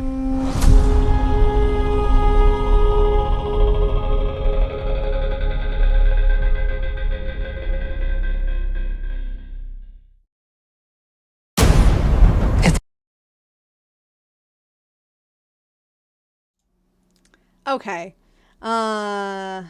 Okay. What is this armor? What is this armor? Okay, now I understand what my students were saying when they were like, you're going to get really pissed at this armor, Dr. T. Like, what is this armor? No, really, why is there a human spine on the back of it? Who does this? Like, fine, whatever, that's not how you bury your dead in Greece, but moving on. What is that? Like, what?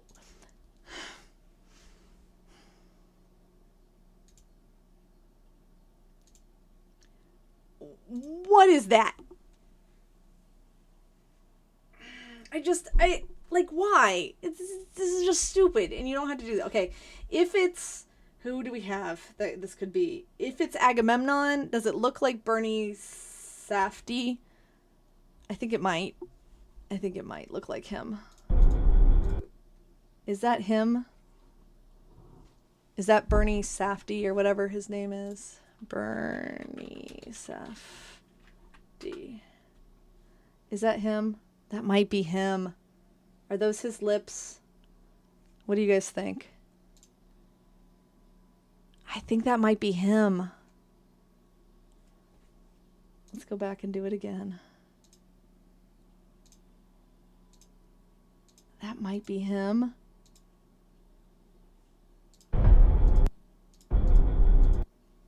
Is that him? I think it might be.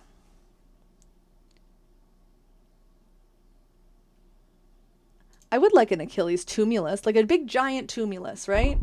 Oh, it is Bernie Safdie, because look at this shit. Oh, that's fun. Is that him in front of the armor? I think that's him in front of the armor. Yeah, this is Benny. Oh, sorry, Benny, not Bernie. Sorry, my bad. Benny Safdie. Sorry, my bad. Benny. And we meet again. Okay, so yes, this is him. He's playing Agamemnon, and so this is Agamemnon's armor. That's kind of fun. All right, so that's Agamemnon's armor, apparently. Fine. Whatever. This is just ugly. I'm sorry. I have so many questions about this. Oh yeah, that is John Bernthal right next to him. So yeah. What is this, like, Captain America one, or not Captain America, but like Black Panther looking kind of armor that's going on here? This is weird. It's fine. I'll get over it. You want to be like cinematic and weird and yeah. Okay, fine. Fine. All right, I'm moving on. Okay, so if this is Agamemnon and that's Menelaus. After years of war. Great. Yeah, he is bowing down to him. Agamemnon is in charge. So, but man, that armor looks like crap. Yeah, okay. And what is No one could this? stand Like, between my men. it's all of a sudden going to be snowing. Was that snow on the ground? Actually, was that snow on the ground? Was that snow on the ground right there? Do you see that? Is that snow on the ground? Sorry, my head's in the way. Snow? Ground? Yes? Looks like snow. Okay. Just thoughts. Fine. We've already talked about that. They do have the more Mycenaean-ish columns, which is nice, but they're not made of stone. They should be wood. They didn't have stone columns in the Mycenaean period. I don't know what this rounded thing is on the side here and what's going on with this, but they're trying so much to make this look like the current Greek Acropolis that it kind of hurts. It's fine. The person that Not even me. Telemachus was fighting with, or practicing with, or talking to was Eumaeus. So that's interesting. Oh, this is weird. This is what I was like, what is going on here? So apparently the Trojan horse fell into the water, like, or something. I like, and there's this whole scene where they're like, okay, so if this is the Trojan horse, then the men are in it, right? And they're trying to pull, the Trojans, I'm guessing, are the ones that are trying to pull it out to bring it up to Troy. But what's it doing in the water in the first place? And then, like, these are the men inside the Trojan horse, and it's, like, soaking wet and stuff. What I could see is that maybe someone was like, hey, we've got to throw this thing into the water, like, it's bad. And they, like, convince them to throw it into the water or something. Because there are a couple of people among the Trojans who don't want it brought into the walls of Troy. But man, none of this is in the Odyssey, guys. Like, all of this stuff is more of the Aeneid. We get very little about Troy from the Odyssey. Like, it's been done for 10 years. Like, they don't go back to it. They do have Odysseus talking about, like, well, after Troy fell, here's what I did. But it was after Troy fell. It wasn't anything before. And so it's just, yeah. I don't know. I don't know what they're going to do there. But this is why I think it's the Trojan horse too, because this guy gets stabbed. Apparently someone, like, stabs the horse, and this guy gets stabbed, and everyone tries to keep him quiet, including what looks like John Bernthal right there, right? They're trying to keep him quiet. Someone is trying to keep him quiet. I don't know who that is that got stabbed just then, but they're trying to keep him quiet so that no one thinks that there's a horse in there. I can see them having to do, like, you know, we have to build some tension. I love this cave scene. This is Polyphemus's cave. So that'll be an interesting thing.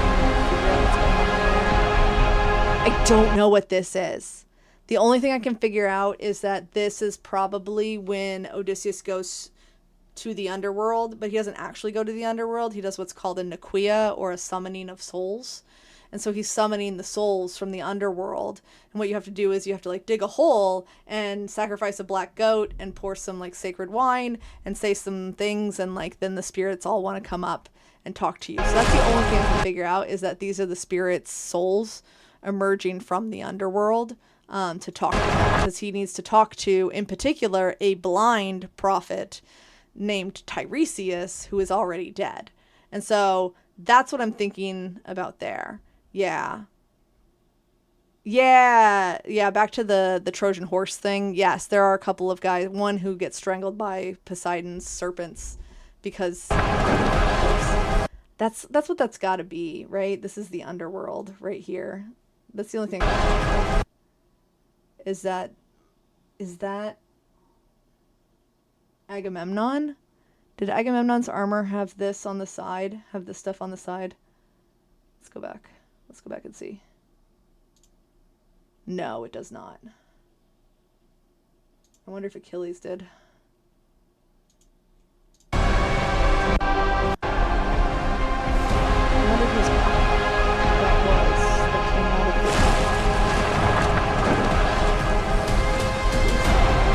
the... Go back. That's the only thing I can figure out, is that these must be souls of the dead. I'm wondering if this is his mom right here, Odysseus's mom, because she's died. This is, maybe this is Achilles, or maybe this is Achilles here and Agamemnon back here. It's so hard to tell though from this clip. Or is that Agamemnon? It's so hard to tell.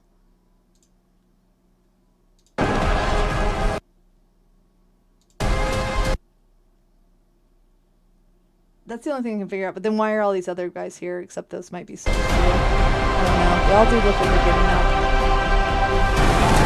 So I know that they supposedly filmed the underworld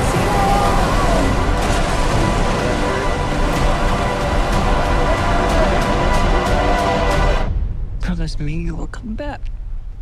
Yeah, this is interesting too. What if I can't promise that I'll come back? So he is told that Odysseus gets an omen that it will take him twice as long to get back than anyone else. And so that he'll be gone for 20 years. So he knows, that's why he tries to not go. He tries to actually not go to the war, but I doubt they'll show you that one at all. Yes, someone does hit the Trojan horse with a spear. That looked like a sword though, going through the Trojan horse. So the guy that hits it with a spear is Laocoon. He's the priest of Apollo. He's a priest. All right. So those are the trailers. Yeah. I don't know. I think it looks good. I'm excited for it. I think you have to like get rid of some of the things. So I'm kind of pissed about Eumaeus being blind. I don't like this armor, but I've accepted that all of Hollywood is just going to do crazy stuff with the material culture from the ancient world. So yeah. Other things though that I'm curious about is Travis Scott as the bard. Let's see who else.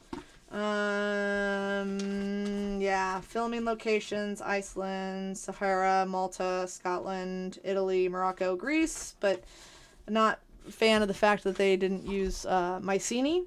That's fine.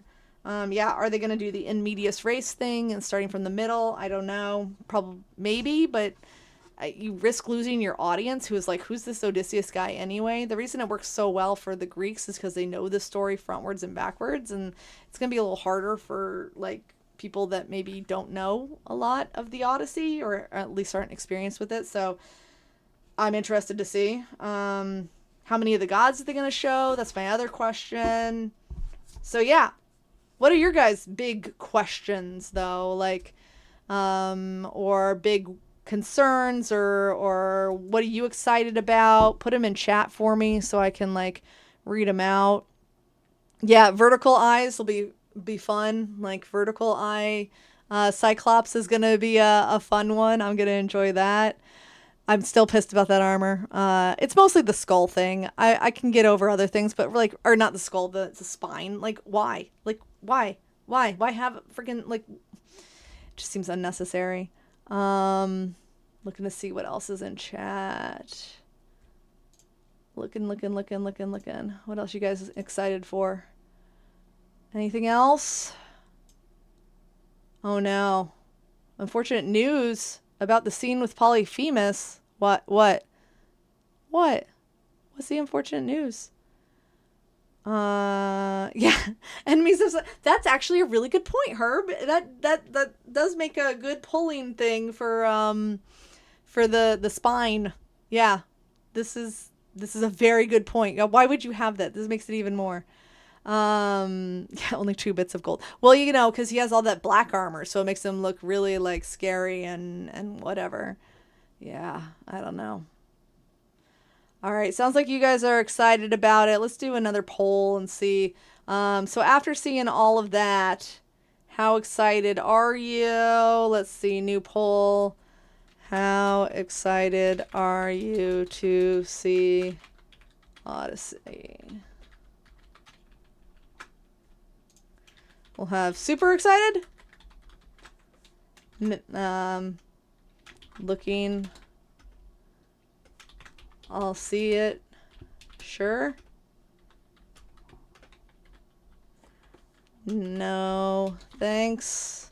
Not excited. Okay, this is from order of most excited to least excited.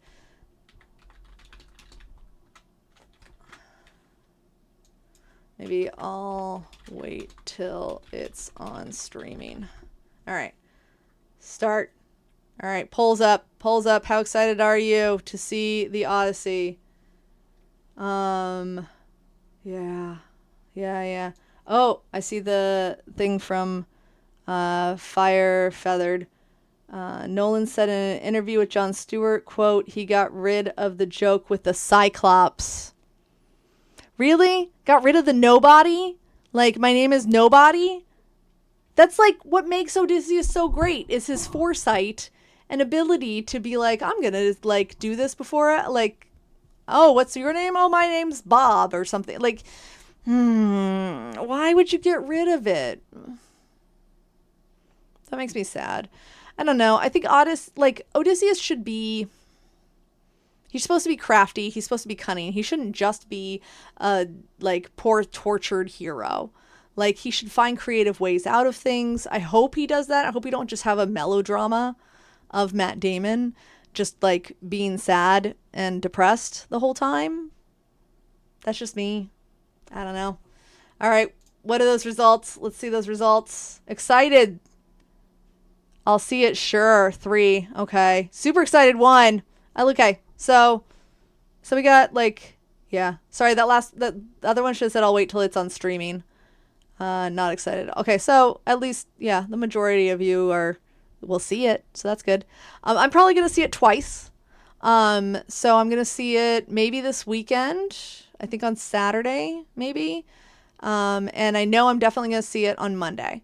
So I have tickets to see it on Monday. I'm actually waiting a little bit. I know I'm weird like that. But I know I am going to see it on Monday. And then I'm going to stream maybe with Francis and Jason. Well, hopefully, yes, with both of them. And I'm pretty sure it will be on Tuesday. Tuesday the 21st. Tuesday, 21st, 7 p.m. Central. So same starting time as we did today, 7 p.m. Central, or wherever you are in whatever land you're in. But on the 21st of July. So I'll see it on Monday for either the first or second time. Not sure just yet when. And then we'll talk about it on the 21st. So if you want to send me your questions or things like that, you probably can find my University of Iowa email address, and I'm fine with you sending it to there. If you have questions that after you saw it, if you want to send them ahead of time to me. But otherwise, hopefully I got all your guys' questions from the chat. Hold on. Let's see. Yeah. Yeah. Straight up gives him his name. Yeah, maybe he just says, like, my name. Yeah, he's got to get the curse from Polyphemus. That's a really good point. Like, how else is he going to get that point? Or that, maybe he kills him, or he has, like, a really dumb... Well, no, he's not so dumb, because we know his voice. He's being voiced by an actor. So, he does have a voice. He does speak. They do have a conversation. I don't know. Yeah, we'll see. We'll see. We'll judge it later. Okay? All right. It's almost 9 o'clock here. That's almost 2 hours that I've been on here. I'm going to let you guys go, too. Hopefully you had fun. I enjoyed chatting with you guys and watching these trailers. Let me know how you guys like it when I stream again on, Tuesday at 7 p.m. So, see you guys then. Have a good one. Thanks for watching. See you on Tuesday. Bye.